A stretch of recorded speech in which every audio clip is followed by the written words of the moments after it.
నేను మా సంఘంలో ఎవరిని ద్వేషించట్లేదు అన్నవాళ్ళు టక్కన చేయొద్దండి.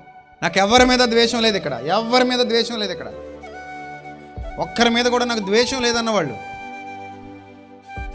ఎవరు లేరా? అమ్మాయి ఉంది కదా ధైర్యంగా లేచింది అంటే మీరు అందరూ కుళ్ళు బుద్ధులోళ్ళా? అందరిది కుళ్ళు బుద్ధేనా? పక్కోళ్ళు పడి ఎడుతూ ఉంటారేంటి ఎప్పుడును?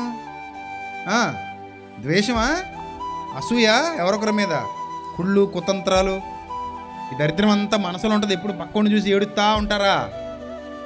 పక్కోడిని ద్వేషిస్తూ ఉంటారా? మరే ఆ అమ్మాయిలాగా చేయొద్దండి అమ్మా, తప్పే ఉంది. ఉన్నారా అలాంటి వాళ్ళు లేరా? మీ అందరికి ఒకటే చెప్తున్నాను, ఎవరి మీద మీకు ద్వేషం లేకపోతే, నాకెవరి మీద ద్వేషం లేదు అని మీరు సమాధానం ఇవ్వగలిగితే మీరు ధన్యులు. ఎందుకంటే మీరు ఏం కలిగి ఉన్నారు చెప్పండి? ఏం కలిగి ఉన్నారు? ప్రేమ కలిగి ఉన్నారు. సంఘంలో అందరూ ఏం కలిగి ఉన్నారు? ప్రేమ కలిగి ఉన్నారు.